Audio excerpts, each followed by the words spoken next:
Guys, how's it going? Welcome to this video. All right, so I want to do this video on this P1101 code. This is a common code for vehicles that are a little bit on the older end, but if you get this code, don't worry about it. I'm going to show you guys how to fix it.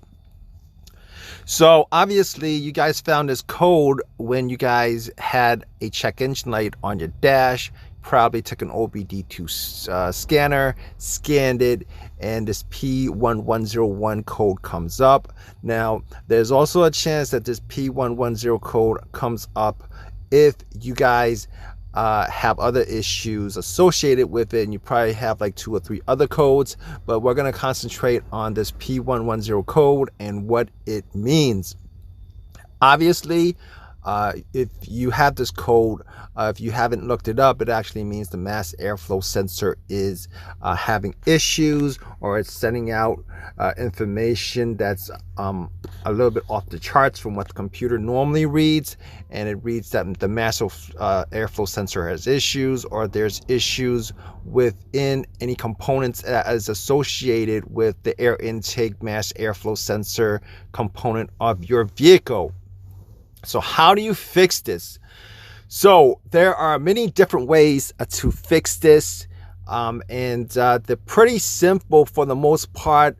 If you don't have major engine issues, they're pretty much simple to fix, especially if you just have the P1101 code. You guys don't know what the MAF is, which is a mass airflow sensor. It reads the amount of the air coming into your vehicle, your air intake, and that it matches up with the gas from the injectors, and then it creates obviously it creates it gets your car moving. That's how it reads, balances out the air and the gas in your engine to move it as efficiently as possible. So basically, if you have this issue, obviously, if you guys just have this one code, you're going to want to take the mass airflow sensor out, or most vehicles these days have a mass airflow sensor. You got to find out where it is. Most of the time it's right on the air intake hose, but I'm going to tell you guys what, all right, if you guys fix this issue, and it's not the mass airflow sensor, I'm going to tell you guys what else you guys can look at, because there are other things that could be associated with this. So if you guys don't know, there are cleaners out there, sprays out there for different components of your vehicles. I believe there's a mass airflow sensor spray. What you guys can do is you guys can unscrew the mass airflow sensor from your air intake hose, or wherever it's located around your engine, and essentially what you're going to do is you're going to spray the mass airflow sensor, and you're going to pump it back in afterwards. But you want to make sure it's dried first before you pop it in, because what happens is the way it measures it creates a little heat in a bulb. If you guys don't know what it looks like, and you don't want to make that any worse, if there's any kind of issues with it as far as moisture in there and dirt. So sometimes it gets dirty because of the amount of air that goes through your air intake. It passes into your engine, but along the way it actually the debris could build up around that little bulb. So what you guys want to do is, well, it's not exactly a bulb, but there's a little piece inside the mass airflow sensor that actually heats up. But in any case, you want to clean that up, spray some mass airflow sensor spray cleaner, or if you have any kind of electronic cleaner, you can spray it in and pop it back in, screw it back in, and delete the code, and then try to start your vehicle, and hopefully that actually clears up your issue. Now, for the most part, a lot of people still have problems with the code constantly popping back up after they cleaned it. In that case, you might have to swap out the mass airflow sensor. It's not very expensive. I think the cost of that is around maybe it's not very expensive. You order online. If you get it from AutoZone or Advanced Auto, I think they actually charge a lot higher, maybe like twice as much. But in any case, if that's not the case, what you want to do is you want to change your air filter. B, either clean your PCV valve. Or change that up. And there's something. All right, so I'm forgetting, guys. You guys might want to just also clean your throttle body. If you guys have a MAP sensor with a mass airflow sensor, you guys want to clean that out. Now, none of these components are hard to get to. Most people can actually do it themselves. All you got to do is figure out where the components are and just remove them, clean it, pop it back in. You might have to replace them, but they're not especially expensive components as far as replacing is concerned.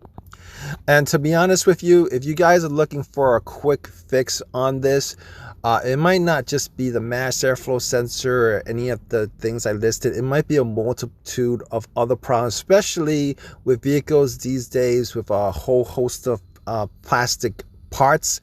You know, it could a lot of things with the heat and everything under the hood, it wears out those plastic parts get brittle, they break, etc., etc.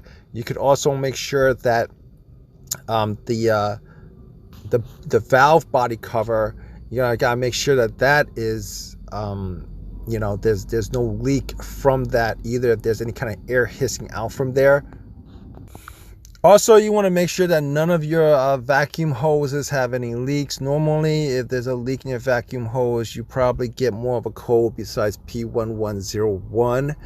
Normally, you get a misfire code or a vacuum leak code or something like that, but it could actually trigger a P1101 if there's a minor leak in any one of the hoses. So basically, if you want to, before you start tossing out money for trying to figure out what, you know, if there's any kind of major issue with the engine, etc., etc., those are the things that you would definitely look out for if you guys are in this situation. They're easy fixes, they're easy to check out, they're easy to clean, and if you guys need to buy parts, they're easy to buy parts. As far as the mass airflow sensor is concerned, the MAP sensor is concerned, as far as the air filter is concerned, as far as maybe some of the vacuum hose is concerned, they're very, very easy to swap out. So if you guys are looking for certain things that could cause this problem, definitely check out any of those things. You guys want to check out the air filter, make sure that's cleaned, or make sure you guys change that out. You want to make sure that the mass airflow sensor is working correctly, clean that out, and then replace it if you guys need to. The MAP sensor, if you guys have a MAP sensor connected to your vehicle, to clean that out or change that out. PCV valve, you guys could do that, change that out or clean that out too if you guys can spray something in there. And also the valve cover, if there's any kind of leak, if you guys can hear any kind of hissing noise from it, you guys want to change that out, or at least seal it. Probably could seal it with silicone, but most of the time you guys would need to change the cover out and get a new gasket for it, and make sure that any of the hoses might have any kind of leaks or stuff like that. If they do, you guys want to change out the hoses as far as the vacuum hoses are concerned. And that's pretty much where you guys would start as far as troubleshooting this issue and trying to figure out what the problem is and trying to fix this problem before you go on and start throwing real money at a situation like this. But hope this video has helped you guys out. If you guys have any of your own personal experiences with this situation, definitely drop a comment in the comment section. Let us know what you guys did to fix your vehicle. It might help somebody else out. All right, guys, appreciate your time, and take care, guys.